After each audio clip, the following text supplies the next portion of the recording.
Descubre a Micaela Mantegna, abogamer, experta en inteligencia artificial, derechos digitales y copyright. Inteligencia artificial, ética, privacidad mental, conciencia, libertad de determinación, geopolítica, poder, el último reducto que tenemos. Podemos llegar a cuestionarnos si una decisión fue una decisión propia. Se llaman de OpenAI.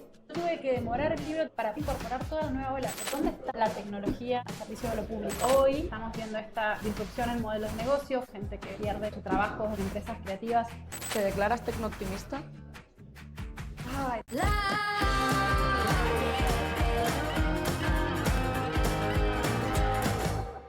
Estás entrando en Rivela, universo de las tecnoperras globales, mujeres que rompen barreras y cambian el mundo. Y ahora, a ladrar, wof wof. Tengo la suerte por fin de poder entrevistar a Micaela Mantegna, o sea, abogamer, bueno, speaker en TEDx, especialista en metaverso, colaboras con el Forum, con el Global Economic Forum y acaba de dar una mega charla bestial en Sonar sobre inteligencia artificial, sobre derechos De autor y creatividad y el metaverso y cómo se conectan los puntos básicamente de todo. muy hardcore. O sea, literalmente nos hemos quedado todos como demasiada información. O sea, Yo lo advertí, eran 150 slides, lo advertí cuando empezamos. Es verdad, lo dijiste. Dijiste, bueno, yo he traído 150 slides, o sea, estáis vosotros avisados, ¿vale? Estaba para si usted se quiere retirar, este es el momento. Tal cual. Pues lo primero que te voy a preguntar es, ¿por qué has elegido precisamente hablar de esos temas? O sea, y empezando yo creo que por la creatividad, ¿no? Es gracioso como uno a veces pega la vuelta familiarmente sin saberlo, porque Mantegna, somos descendientes de Andrea Mantegna, pintor. Y como que yo venía, por ejemplo, cuando empecé a trabajar temas de metaverso, vengo investigando sobre creatividad desde el 2018, sobre inteligencia artificial y ética hace 9 años, 8 o 9 años. Y estaba en una conferencia hablando sobre objetos 3D y en una conferencia de artistas en Ámsterdam. Y la directora, la curadora del instituto me dice, pues claro, tiene sentido porque Mantegna y la perspectiva. Y yo me quedé como, tiene razón, no lo había pensado. Digo, mira como constelación familiar. Algo ha venido para decirte, ¡pling! Aquí. Pero sí me pasa que desde chica me amaba la tecnología. Tuve la suerte de que mis padres nos compraron una consola de videojuegos cuando éramos chicos. Entonces, de poder acceder a las consolas. Y la suerte de que mi madre era feminista.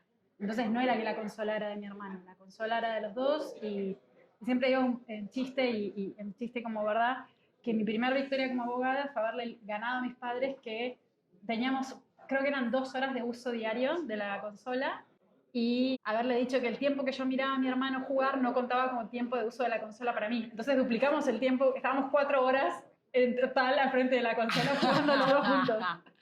Y bueno, pero eso, que lo digo un poco en chiste, fue lo que a mí me acercó desde muy chica a los videojuegos, a la tecnología.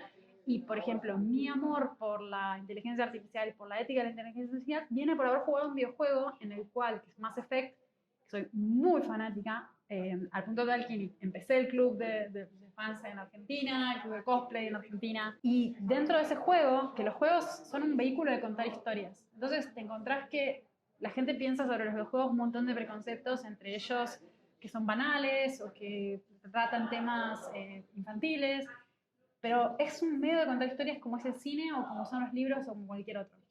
Y en este videojuego en particular había una raza de seres sintéticos que había sido creado por otra raza y que habían cobrado sintiencia. Y le interroga a una de la raza de sus creadores en inglés, ¿Does this unit have a soul? Esta unidad tiene una alma. ¡Boom! Sí, esa súper pregunta, ¿qué edad tenías? Eso te juro a mí fue lo que me voló la cabeza. De hecho, tengo pendiente hacerme ese tatuaje, porque Does this unit have a soul? Es una pregunta filosófica enorme. Sí.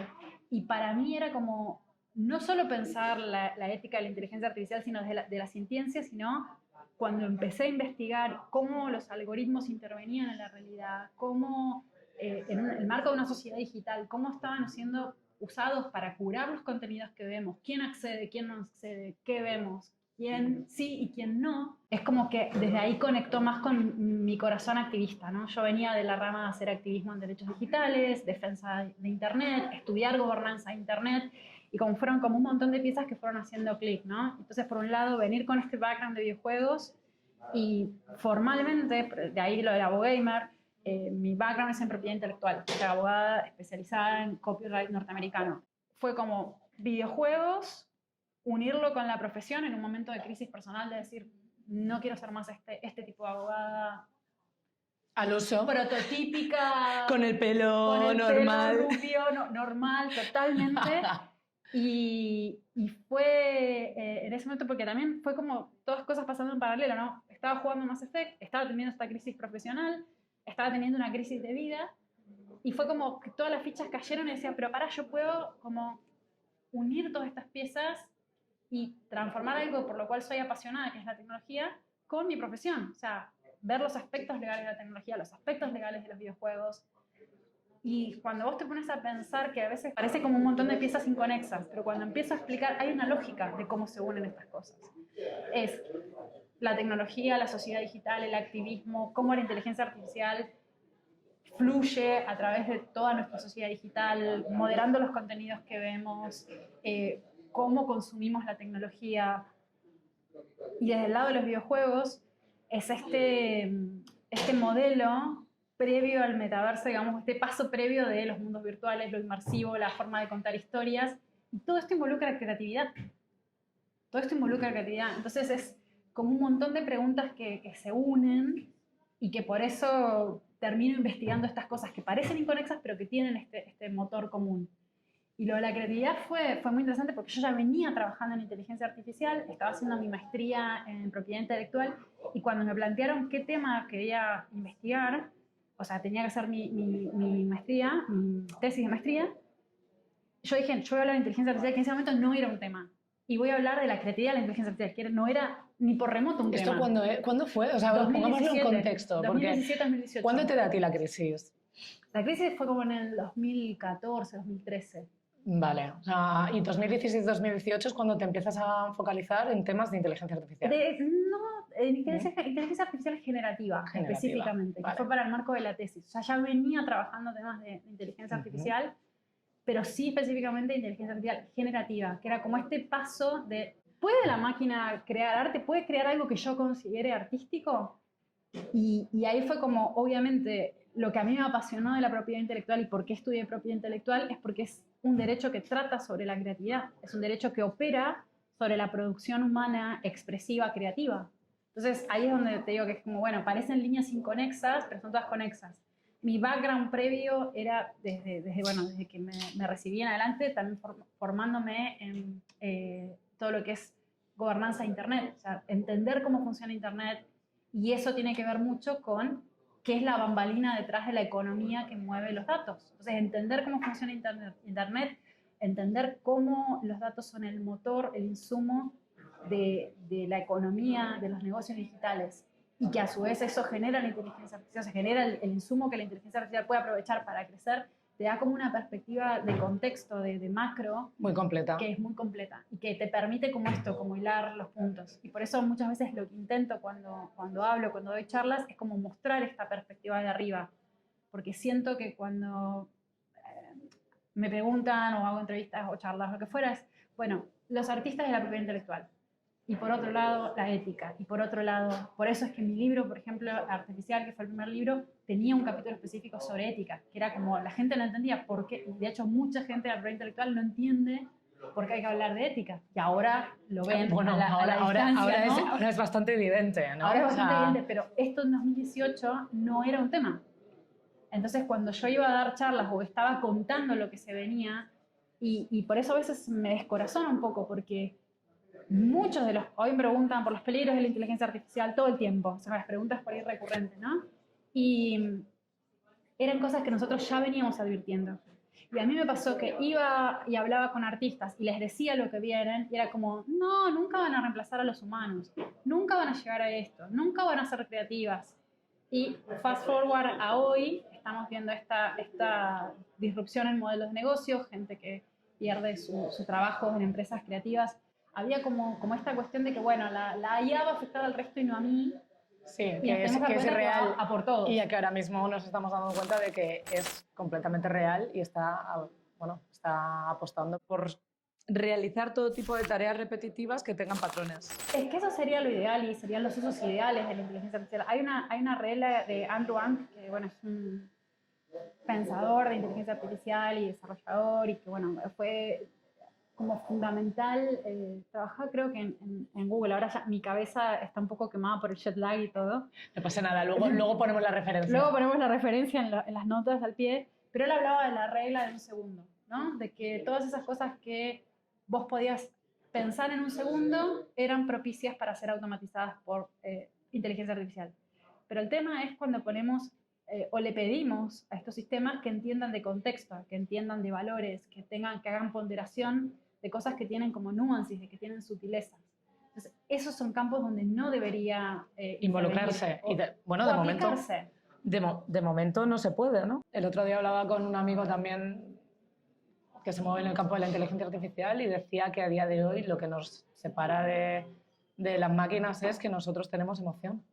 O sea, entonces que nuestro comportamiento se modifica en base a la emoción y que la emoción no tiene que ver con la lógica. Me voy a poner como abogada del diablo, pero digo, ¿vos dirías que un psicópata no es un ser humano? Yo diría que un psicópata es un ser humano, lo que pasa es que tiene una psicopatía. Claro, o sea, pero, tiene un problema. pero el psicópata no bueno, siente tiene un emoción. problema, ¿no?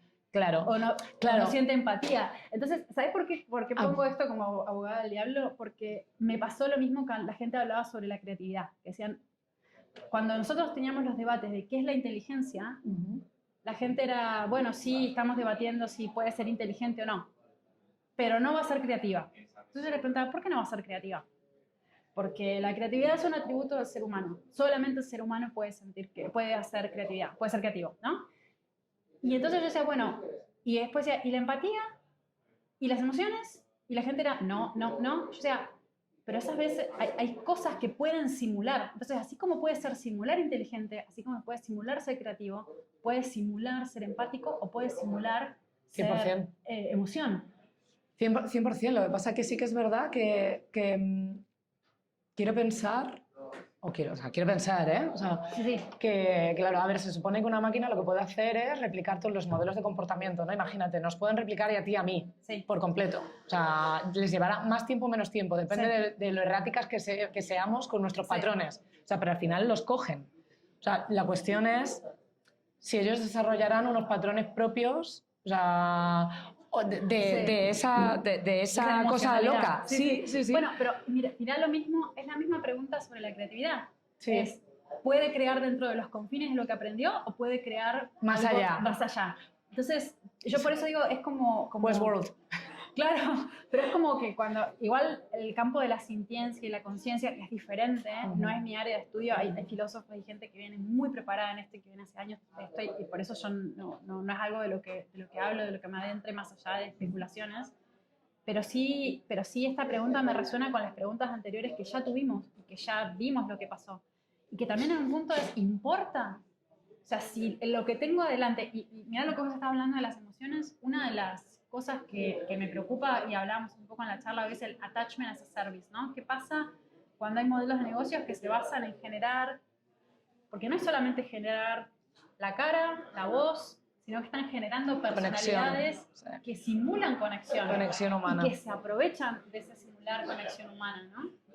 Réplica, otras empresas que están creando bots que te ofrecen un servicio de que tengas un compañero. Sí, un acompañante. Vamos, Ger. O sea, es el máximo. Vamos, todo el mundo estaba hablando recientemente con la actualización de OpenAI, que sí, ya teníamos nuestro asistente personal ahí. O sea, esto. Que ahí es donde volvemos a la discusión sobre. Yo, como que siempre me gusta ponerle comillas a lo de asistente personal, porque digo. Esto en realidad es una charla que viene prestada de Marcelo Rinesi y es brillante. Y él hace muchos años dio una charla que se llamaba Tu propia inteligencia artificial. Que para mí es eso, es mientras la inteligencia artificial la desarrolle un tercero, nunca es mía. Y yo lo pienso desde la analogía de la propiedad intelectual. Es cuando yo tengo un libro digital ese libro digital nunca va a ser mío como un libro físico. Porque el libro digital se rige por términos y condiciones, que son de una plataforma de un tercero. Entonces Sí, nunca voy a nunca va a poder ser. hacer lo mismo que puedo hacer con un objeto físico. No te lo puedo donar, no te lo puedo regalar, no puedo destruirlo. Y de repente los términos y condiciones cambiaron y vos me quitas ese acceso. Entonces, no sé en España si lo mismo, pero que dice que Papá Noel son los padres, que se suele decir. Sí, aquí son los reyes, o sea, Claro, los reyes son los padres. Sí, bueno, sí. había un grupo en Argentina que decía la nube son los padres. Entonces, cuando vos entendés que todo lo que está en la nube no es tuyo. No es tuyo, o sea, ahí te das cuenta de que estás vendido. Sí. O sea, que no tienes poder por real eso, sobre por eso ello. me pasa que cuando hablan de, bueno, va a ser nuestro asistente personal o lo que fuera, en realidad va a seguir escuchando lo que yo tengo para decir y llevándoselo a su maestro. Mientras no esté bajo mi dominio, y acá meto una referencia hiper nerda, pero lo explicaba a veces a mis alumnos de Harry Potter diciendo, hay una frase de Ginny Weasley, creo que se la dicen a Ginny Weasley en el libro 2, algo así como, no pongas tu confianza en algo que no sabes dónde tiene su cerebro, ¿no? Cuando Ginny escribía todos sus secretos en el diario. En el diario y no Voldemort. entendías, sí. Sí, y es eso, es como, bueno, vos no sabés acá a dónde va esa información, quién está escuchando del otro lado. Entonces, por eso creo que, no sé, o sea, me resulta útil, pero mientras mi utilidad se alinee con la utilidad de al maestro al quien esta inteligencia artificial está sirviendo, ¿no? Bueno, esto a mí me conecta con el hecho de que como consumidores cada vez más tenemos que ser conscientes de que tenemos poder y tenemos el poder que le estamos dando a las corporaciones de las que consumimos. O sea, en el fondo, tú como usuaria, pues lo que estabas diciendo tú, los datos, le doy mis datos a y ellos lo utilizarán como... O sea, y estas grandes corporaciones ahora lo que está sucediendo es que empiezan a tener más fuerza que muchos gobiernos. Acá es donde me parece que se conecta con el tema de gobernanza de Internet, porque si vos pensás en los modelos de negocios, de extractivismo de datos, y pensás también que uno de los problemas de Internet era lo transfronterizo, que nadie podía regular Internet por el carácter digital, transfronteras, lo mismo es como esta evolución de, así como tenemos Internet que da lugar al Big Tech, bueno, vamos a ver este salto hacia Big AI, porque las empresas se están volcando a qué es lo que viene para seguir manteniendo su dominancia en el mercado, su poder, lo que ya vino, es inteligencia artificial. Y que a su vez esto es el resultado de los modelos de negocio de Internet, porque esto que la gente antes no era muy consciente. Yo vengo hace muchos años haciendo activismo, he hablado en escuelas, he hablado con presidentes, he hablado con políticos, con diputados, con artistas, muchos caminos de la vida. Y al principio era muy difícil, la gente no veía esta cuestión que era como un acuerdo tácito de que, bueno, pensaba todo en Internet es gratis y no veía este intercambio que había de todo lo que vos estabas dando en ese intercambio gratis. Y esa cuestión de esos modelos de negocios y de cómo Internet, todos los servicios son gratis a través de ser pagados por datos, es lo que genera la disponibilidad de datos que sirve como alimento de la inteligencia artificial. Entonces, por otro lado, estas son discusiones o debates de la privacidad en Internet. Cuando vos decías, bueno, yo quiero tener tal cosa que no registre mi movimiento, no sé qué, pero tenías que pagar un diferencial. En algún momento la privacidad era como un diferencial que vos pagabas. Quiero tener mi dirección IP que nadie pueda saber, o mi dominio web que nadie pueda saber que está registrado mi nombre, ¿no? Un dominio web que está registrado mi nombre. Pagabas un diferencial por privacidad. Entonces era como esto de, bueno, la privacidad es una commodity que solo pueden pagar los afortunados, vamos hacia un mundo, estoy hablando de esto hace 10 años, digamos, 10, 12 años. Estamos yendo hacia un mundo donde el privacy es una commodity que solamente pueden acceder a aquellos que tienen dinero. Bueno, en realidad todo esto tiene que ver con que las nuevas tecnologías son así. O sea, solo se las pueden permitir los que a priori tienen dinero. Y es que vas a tener acceso, pues estaba pensando, mira, este debate fue hace 10 años, 12 años, hablando de los inicios de Google y hablábamos sobre Gmail, acceder a Gmail o acceder a WhatsApp. Y hoy estamos hablando de WorldCoin y estamos hablando de que escaneen tu iris para acceder a criptomonedas. Bueno, otro temazo. Otro temazo. Yo vivo en Argentina, donde estamos en una situación económica, política y social tremenda, con más del 50% de la población bajo la línea de la pobreza. Y son esos lugares donde estas tecnologías son predatorias. Porque aparte, y bueno, justamente con una mala estructura política en este momento que hace que se intente desregular y abrir las puertas a este tipo de negociados, Y la gente que termina pagando el plato en estas tecnologías es la gente más pobre. Si en un estado fuerte, en un estado presente, La más vulnerable. es la más vulnerable. Claro. Entonces ves un montón de países donde la regulación de datos personales no es tan fuerte, que es ahí donde estos servicios están creciendo porque son predatorios de los datos. Esto, interesantísimo. La cuestión aquí es, ¿llegará la regulación alguna vez antes? ¿O a tiempo? Es que ya antes imposible, Sí. pero ¿a tiempo? Mira, hay algo interesante del antes, que hace 2 años yo vengo investigando sobre neurotecnología y sobre neuroderechos. El profesor Rafael Schuster hace muchos años es uno de los principales proponentes de los neuroderechos. Sacó hace muchos años un paper que hablaba, creo que justamente se llamaba Es tiempo de neuroderechos, y que hablaba de cómo el marco de los derechos humanos no es suficiente para proteger a la privacidad mental, la agencia, la conciencia, la libertad de determinación, porque es el último reducto que tenemos y hoy ya lo vemos muy invadido, que de hecho podemos llegar a cuestionarnos si una decisión fue una decisión propia o si hay una influencia obviamente de las redes sociales, manipulación, que es un gran tema de la democracia hoy, ¿no? De cómo las redes sociales han manipulado las democracias y a los votantes. Pero esto es ir un paso aún más para con mucha certeza saber lo que está pasando acá adentro, y no solo saber, sino en algunos casos influenciar eso. Porque cuando estamos hablando de señales eléctricas no es solo codificar, sino decodificar, sino también codificar, ¿no? Puedes mandar y recibir. O sea, sí, somos un sistema. Y bueno, el profesor Juste hablaba de una serie de neuroderechos que tienen que ver con esto, con una protección específica de la actividad neuronal, una protección específica de la privacidad mental, que no estaría cubierta por el marco regulatorio de los derechos humanos, o sea, y que es algo que, por ejemplo, cuando hablamos de privacidad de datos, la ley de privacidad de datos en un momento era proteger, o de protección de datos personales, es proteger los datos, pero en realidad lo que no estarían cubriendo eran las inferencias que las compañías hacían usando esos datos. Entonces, yo puedo pedir una Argentina, una habeas data, o un retiro de los datos, o el retiro de acceso, o la remoción o el borrado de la base de datos. Pero la inferencia que se construyó sobre mí, yo a eso ya casi no tengo acceso, no tengo cómo retrotraerlo. Y entonces cuando hablamos de neuroderechos es como ese paso más de decir, bueno, hay que hacer protecciones específicas que tengan en cuenta la altísima vulnerabilidad de la información tan íntima que es la información neuronal. Y esto venía con lo que vos me preguntabas de la regulación, si hay una regulación que llegue a tiempo.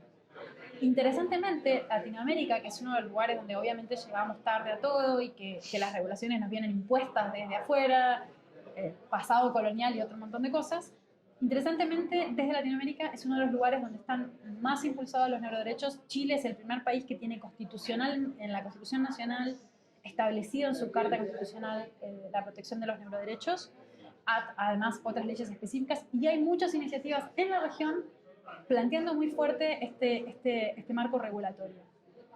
Entonces es interesante porque, así como yo en su momento, te juro que hoy quizás suena tan distópico como me pasaba cuando hablaba de esto con los artistas hace un par de años, y yo les decía, la inteligencia artificial va a estar creando esto, y la gente me miraba, Está loca. está loca.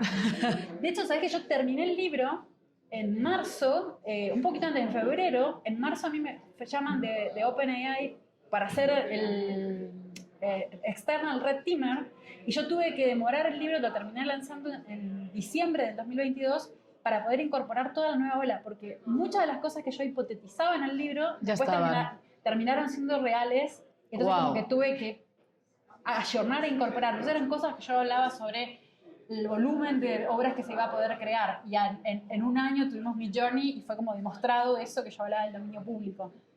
Y me pasaba que en ese momento, porque digo, ahora parece evidente, y parece con el diario de mañana todo, y en ese momento yo hablaba con los artistas y les decía esto, y era como, no, esto no va a pasar. Hablaba con los empresarios, yo le escribía al gobierno de Canadá para ver qué estaban haciendo en la oficina de derecho de autor. No había nada, no había literalmente nada en ese momento cuando investigaba. Y me acuerdo que les escribía a las startups y les decía, ojo con los datos que usan, o sea, no usen datos protegidos por derecho de autor porque pasa esto. Y la gente era como, esta piba está hablando incoherencias. Y ahora siento que está pasando lo mismo con los neuroderechos. Cuando uno habla de este tema, la gente lo ve como, esto es completa ciencia ficción que va a venir. Entonces, me da a veces mucha la desesperación de Cassandra, ¿no? De ver ese futuro inminente donde se va a prender fuego todo. Donde lo estás viendo, pero nadie te escucha, nadie te hace caso, y tú dices, pero no lo ves, no lo ves. Sí. ¿Te declaras tecnooptimista? Ay, depende del día. Depende del día. Esto es un temazo. La pregunta de cierre livianita. O sea, no. O sea, No. es que yo era tecnooptimista y ahora mismo ya no sé, o sea, luego pasé al tecnopesimismo y ahora no sé si soy tecnorealista. Creo que podría ser un tránsito similar. Yo empecé en todo esto por el amor que tenía por Internet. Vengo de un pueblo muy chico en la Patagonia de Argentina. Internet a mí me abrió el mundo. Entonces, soy muy como agradecida. Es algo como, creo en la movilidad, creo en el agradecimiento, creo en la lealtad. Entonces, para mí fue como una carta de amor hacia Internet por todo lo que me dio. Y Ya. entonces me pasa eso, es como cuando me abrió las puertas del mundo, yo era, bueno, quiero proteger esta cosa maravillosa para que las generaciones que vengan después tengan acceso como yo tuve acceso a la información, al conocimiento.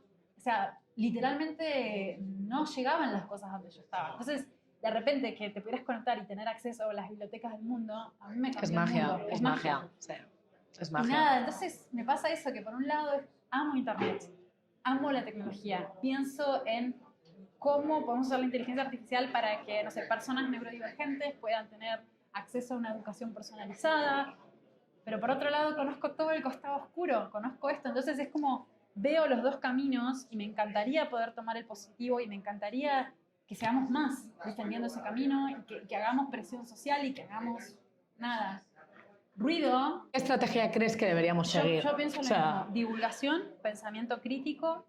En el gobierno creo que era de Finlandia, que una de las políticas de Estado es... estaba leyendo una nota muy interesante sobre cómo desde la escuela primaria ya les empiezan a enseñar sobre desinformación, inteligencia artificial. Entonces, en el medioevo, ¿cómo nos mantenían bajo la garra? Con la ignorancia. Con la ignorancia. Con el... Entonces, por otro lado, pienso que si nosotros podemos difundir, divulgar, etcétera, eso nos ayuda a salir de ahí. Y pienso también en el rol de los estados, qué rol le queda a los estados, pero me agarra en un momento que sí lo veo oscuro a nivel global porque la tecnología no se desanuda de la geopolítica. Entonces veo como cosas muy tristes. ves que se mueven poderes y que, bueno, pues que hay cosas que no... Y que la tecnología que podríamos estar usando para esto la estamos utilizando para señalar a quién le va a caer una bomba en la cabeza.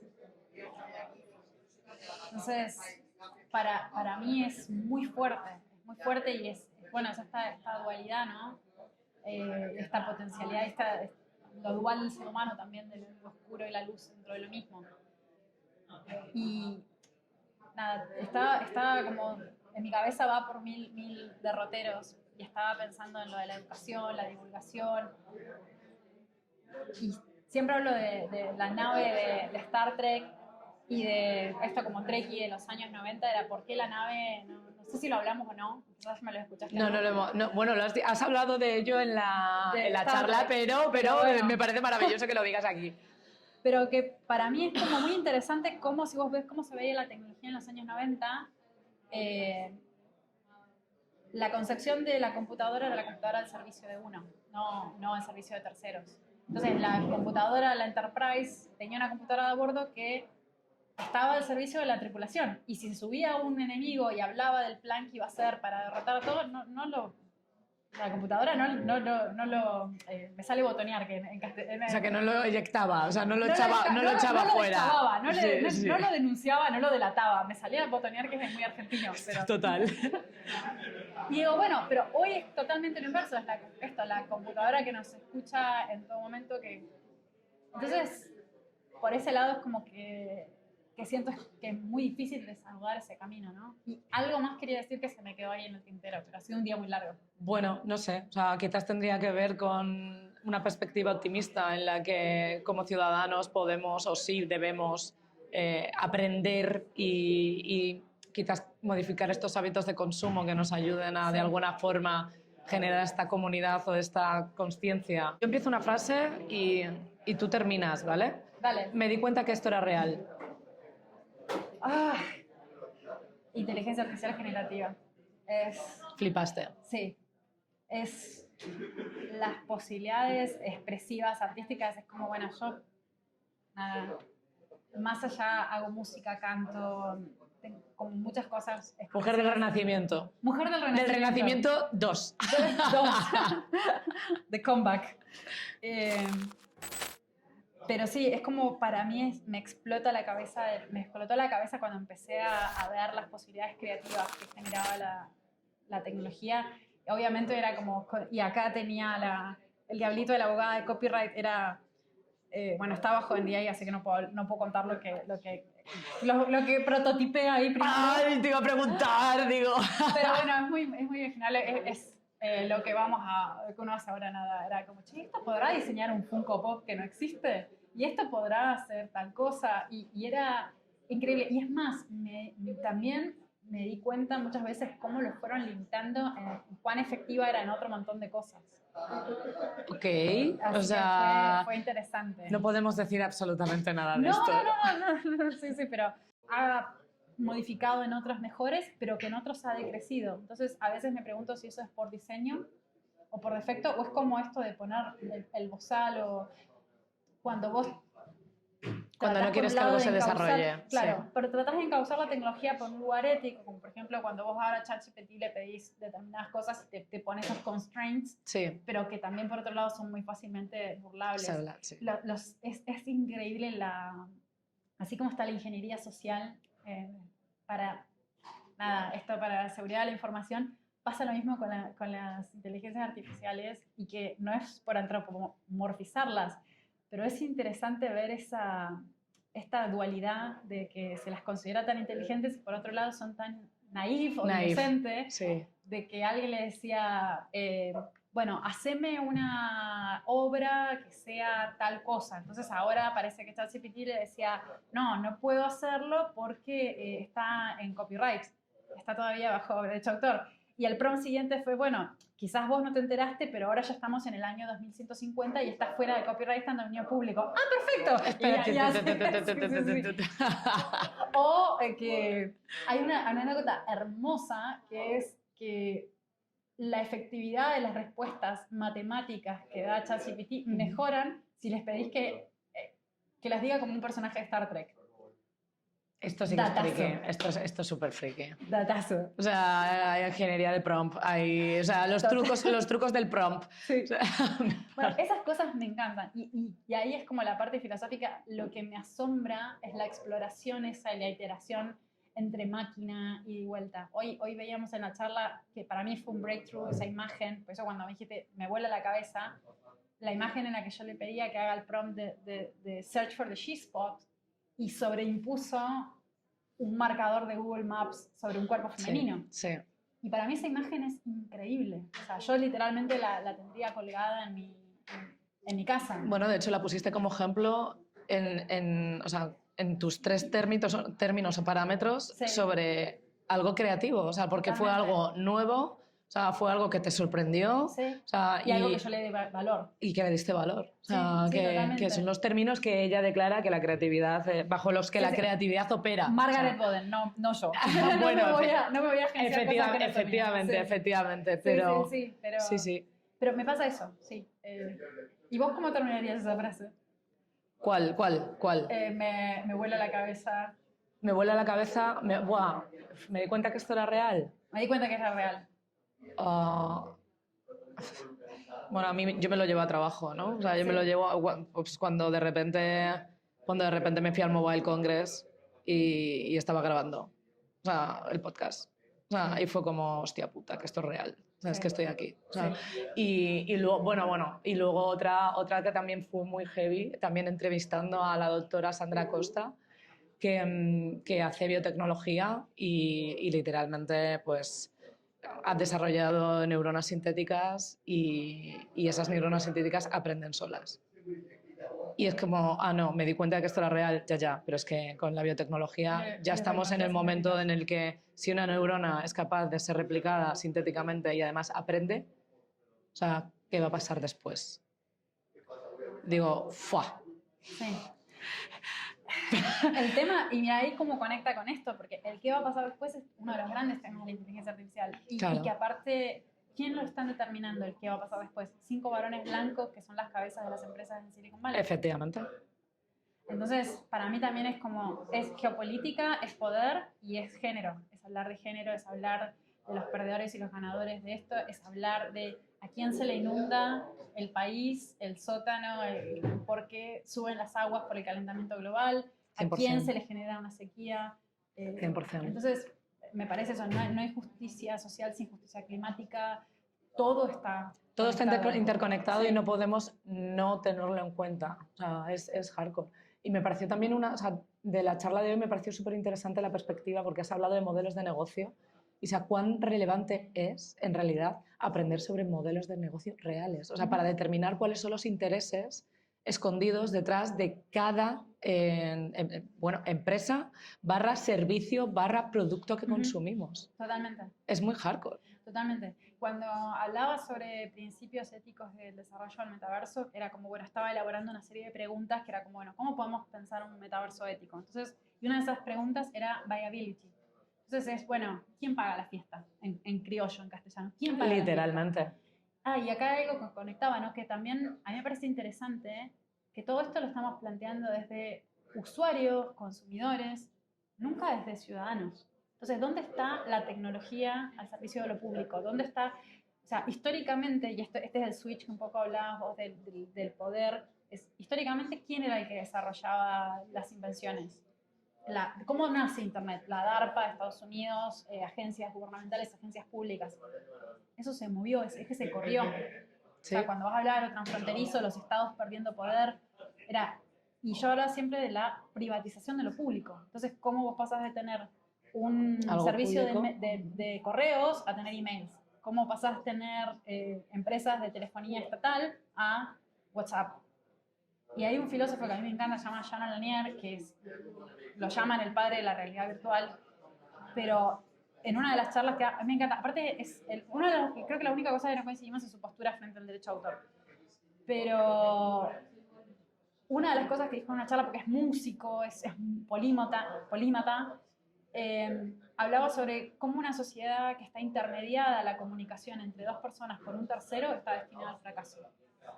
Porque lo que decís vos, porque está controlada. Está controlada, pero modelos por un tercero, un privado, ¿no? Claro. Bueno, porque está controlada y tú no tienes control real sobre eso. O sea, al final, porque de un gobierno, a fin de cuentas, pues lo creamos o no, pues a través del voto. A través del voto, pues tú, a través de exacto, la democracia, exacto. Los pesos y balances de la democracia. Claro, pero por eso para mí se vuelve cada vez más relevante el mero hecho de que nosotros como ciudadanos y consumidores nos demos cuenta de que nuestro nuevo voto es eso, es el consumir. Sí. O sea, y esto, pues fíjate, esto también me di cuenta de que era real hace poquito. Realmente, fue como, ¡fa! Digo, espera, que es que ahí arriba igual no nos pueden apoyar. Sí. Ahora mismo estamos sálvese quien pueda nosotros y nuestra comunidad. Sí. Bueno, ¿y quiénes están haciendo algo en contra de esto? Y me quedé pensando en esto que hablamos 3 frases anteriores, va a pasar mucho en la conversación, pero esto de los varones blancos y que también es un tema de género, cómo el mundo se está polarizando entre conservadurismo y liberalismo, cómo se identifica eso en muchos casos con una brecha de género. Las principales activistas, pensadoras y científicas de la computación que están haciendo algo por eso son mujeres. Tinit Hebrew, Joy Woolen-Wimmy, Sasha Luciani, Roman, nunca sé pronunciar su nombre, Chowdhury, Margaret Mitchell. Bueno, pues son también las que son conscientes de la desigualdad porque la han vivido en primera Totalmente, persona. de hecho, fueron las que armaron. Tinit fue muchísimo estado público a través de que el paper que ellos publicaron, el famoso paper sobre los parrots, le valió la salida de Google y el equipo de ética que ella había armado. De hecho, no llegué con el tiempo, pero yo me iba a hacer una camiseta para presentarme hoy acá, que iba a decir Sasha y Margaret y Joy y Tinit. La voy a hacer para las próximas conferencias. Eso mola. Sí, pero es como, y bueno, y que la gente es, ¿por qué tenés esa remera? Y ahí metes. Pero esas son las personas que hay que escuchar, no la carta abierta que hizo el CEO de una empresa que 2 semanas más tarde lanza una empresa de inteligencia artificial. Claro, lo más triste de todo esto lo más importante de todo esto es entender que a quienes hay que escuchar es a los que no tienen la visibilidad real. Totalmente. O sea, es como, por favor, démonos cuenta de que quien está ahí hablando y muy alto y haciendo mucho ruido quizás no es al que hay que ir. No, totalmente. Y que no es el que tiene miles de seguidores. O sea, a mí me causa gracia que la gente a veces piensa, yo tengo, por ejemplo, muy poquitos seguidores. Y como que yo siento, bueno, soy muy de nicho en algunas cosas. Hay que trabajar eso, ¿eh? No, Hay que no, no, trabajar no, eso. Sí, pero miro también estos personajes y a veces, una vuelta yo no podía entender. Durante la pandemia estaba Joy, bueno, Wimi, que había, la creadora del algoritmo de Justice League, la que hizo el documental de Code Bias, y estaban haciendo un stream de Twitch y había 5 personas viéndolo, éramos 5 personas. Y es como este alcance. Y después una vuelta me acuerdo que creo que Margaret Mitchell lo había tuiteado y dijo, las únicas personas que no están haciendo dinero con la IA son aquellas que se preocupan por la ética de la IA. Ya, lo que Y pasa fue es que, fuertísimo. claro, pero esto es un Me problemón, costó traducirlo. y también te digo que es un problemón también de género, porque las mujeres históricamente estamos muy acostumbradas a no hacerlo, a no darle visibilidad a lo que hacemos. No, y no puede totalmente. ser, o sea, es como, hola, no, que es que solo se conoce a los hombres blancos, no, o sea, bueno, perdón, sí, el problema es que nosotras tampoco muchas veces damos el paso adelante para salir a la palestra y decir, aquí estoy. Es que también lo damos y nos mandan de nuevo para atrás. Bueno. O sea, históricamente O sea, es difícil. Es difícil, ¿no? O sea, Me acordé de algo de mucho más atrás de lo que quería hablar sobre esto de lo positivo y lo negativo. Que también en términos históricos es interesante ver cómo, aun cuando sentimos hoy que vamos hacia un momento muy oscuro, cómo hemos avanzado de 100 años para acá, ¿no? más que nunca, ¿no? Y hacía un experimento súper loco, pero estuve en Sintra, que me parece una de las ciudades más bonitas del mundo, y fui a visitar el Museo del Palacio de Pera y saqué una foto. Entonces, a mis alumnos, en un momento les mostré una foto, que era una foto de un dormitorio, con una cama pequeña, un acolchado, que era como parecía como de seda, y les puse la foto y les pregunté, ¿les parece que esto es un Airbnb lujoso? ¿Se quedarían acá o no cumple con sus estándares de lujo? Uh-huh. Y la mayoría me respondió que no, que parecía el dormitorio de la abuela, que no sé qué.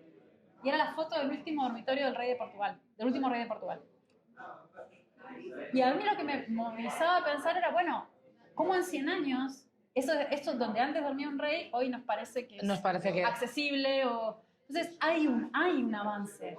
Muy alto. Hay un avance muy alto, pero también un montón de gente que va quedando en el camino. Y para mí, eso es donde está la disonancia cognitiva. Silicon Valley rompe y va para adelante y se preocupa, pero de lo que hay corre detrás del modelo de negocios.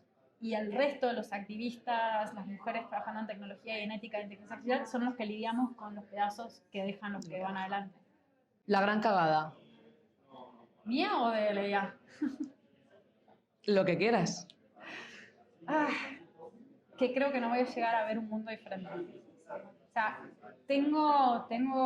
hoy hablábamos del salario básico universal y a veces en mi cabeza lo veo como tan claro de que es el lugar al que deberíamos caminar. Y me ha pasado de angustia existencial y mandarle mensaje a la madrugada a mi novio de estoy triste. ¿Por qué? Porque no voy a llegar a ver esto. Wow, porque bien. siento que en algún momento esto como que va a tener que decantar, porque esta desigualdad tan grande, este desequilibrio, es el capitalismo comiéndose la cola del capitalismo, y es en una sociedad donde tenés un 1% de ultra ricos y gente viviendo bajo la línea de indigencia que no tiene acceso a alimentos ni a estabilidad del agua, ¿a quién le vas a vender? O sea, ¿qué capitalismo hay si los fondos están concentrados? Entonces, siento que en algún momento esto debería replantearse, y por eso es que me desespera ver que esta tecnología puede ser el puntapié para replantearnos esas economías de la escasez. Pero mientras sigamos con la lógica de la acumulación, todo es difícil. ¿Hacia dónde crees que va el futuro del trabajo? Depende, individual o colectivo. Las dos. Las dos. Individual es interesante porque esto que la gente decía antes, las profesiones creativas son las que no se van a automatizar. Yo siempre decía a mi peluquero, vos tenés para mí uno de los trabajos más seguros del mundo. Totalmente. Porque conlleva habilidades manuales, mecánicas, evaluación, o sea, hay un montón de saberes complejos, ¿no? Sí. Que están ahí. Y me encantaría ver el futuro del trabajo en el cual la inteligencia artificial se usa para automatizar tareas que no nos hacen bien, tareas repetitivas que nos precarizan. O sea, sería lo contrario al Fordismo. O sea, el Fordismo, dejáselo a la inteligencia artificial, y a los humanos, dejarle la valoración de cosas complejas. y no como lo paradójico que vemos hoy, que es querer aplicar inteligencia artificial en la justicia y ponerla a hacer las cosas que sí que deberíamos estar hacer haciendo los nosotros, humanos. ¿no? ¿Crees que vamos hacia un mundo en el que corremos el riesgo como seres humanos el perder el ser humano precisamente por utilizar la inteligencia artificial? No, creo que no, y me gusta la pregunta porque me remonta a Donna Haraway y esto de lo que significa ser un cyborg. Y yo pienso que en la síncresis de lo sintético y lo humano, de alguna forma ya somos cyborgs, ¿sí? Sí. Y esto me conecta y capaz que como que cierra el círculo de lo que hablamos sobre neuroderechos, porque uno de los puntos de los neuroderechos es acceso equitativo a las prótesis neurales. Entonces, el día de mañana, fair access to augmentation, el día de mañana cuando esto esté disponible, ¿cómo vas a competir? O sea, yo lo ponía en otro caso como ejemplo del metaverso. Vamos a trabajar todos en el metaverso. Vale, tú vas a trabajar vos que estás con el visor en España y que tenés, no sé, mejor velocidad de internet, mejor conexión y probablemente un mejor aparato porque, no sé, estás en un cargo jerárquico de la empresa y te dieron el de lujo. Y yo me tuve que sumar a la reunión desde culo del mundo, con la baja latencia, con el aparato barato y con un gran dolor de cabeza porque no está diseñado para mujeres. No sé si eso sabías, que la Eso no lo distancia sabía. interpupilar entre un ojo y otro, No lo sabía. por eso las mujeres tenemos más motion sickness cuando usamos VR. Somos Ok. mucho más propicias a usar. Cosas que pasan, cosas del diseño cuando... Hubieras nacido hombre. Fíjate, hubiera nacido hombre, efectivamente. O sea, fíjate. ¿Qué le preguntarías a tu yo futura? ¿Cómo mantenés el optimismo? Y no tengo la respuesta. Toco el violín. Total. ¿Cuál sería tu talento oculto en un amanecer zombie? En un amanecer zombie. No sé, me viendo estrategizando. Primero salvar gatos. Esta pregunta me la hicieron, me reí porque me hicieron esa misma pregunta y se rieron de mi respuesta. Porque fue, ¿qué agarrarías? Era como tipo, ¿qué agarrarías o qué salvarías y no terminaron solamente, yo dije, los gatos. Amo mucho los animales y son mi conexión justamente con lo que me conecta con la tierra. Con la tierra. Sí, pero creo que, no sé, sería la que organiza las trampas para defender un lugar. Es como, bueno, estratega. Aquí, por aquí, aquí. por acá. ¿Y vos? Bueno, yo tengo la habilidad de saber montar temas de acuaponía. O sea, podría montar un sistema acuapónico para producir vegetales. O sea, Maravilloso. está todo bien. Ya está, pues fue mi proyecto fin de carrera. Bien. Y también me gusta la parte de estrategia. O sea, lo que pasa es que es verdad que juego un poco como a perder. O sea, yo hago un play to lose. O sea, digo, ¡por el equipo! Y al final me comen a mí. Claro. O sea, entonces... No, entiendo. Bueno, hablando, viste, de la creatividad que hablábamos, yo, esto es dato personal, ¿no? Pero juego Magic the Gathering, que es un juego de cartas. Ajá. Juego todos los días de mi vida, salvo cuando estoy de viaje porque no llevo la computadora para eso. Pero juego todos los días. Y es un juego que se juega de cartas en sitios, o sea, vas a jugar a lugares. Pero yo lo juego online. También hay un tema de género ahí, porque es más difícil, no es porque sea más difícil jugar Magic siendo mujer, sino que es más hostil el ambiente. El por un ambiente, montón de cosas. sí. Hay lugares piolas para jugar y qué sé yo, pero así todo. Entonces me acostumbré a jugar online. Y lo interesante del juego es la creatividad. Es un juego que es Turing Complete y que es interesante aparte cómo vos podés programar un mazo para determinados efectos. Entonces muchas veces mis mazos no se trata de ganar, sino Se trata de jugar. Desencadenar efectos creativos. Es como, bueno, ¿cómo puedo hacer esto para que conecte con esta carta y me da más satisfacción lograr eso en una partida que ganar? Eso, el play to lose es un concepto que utilizamos en los juegos de rol en vivo. Yo soy jugadora de rol en vivo.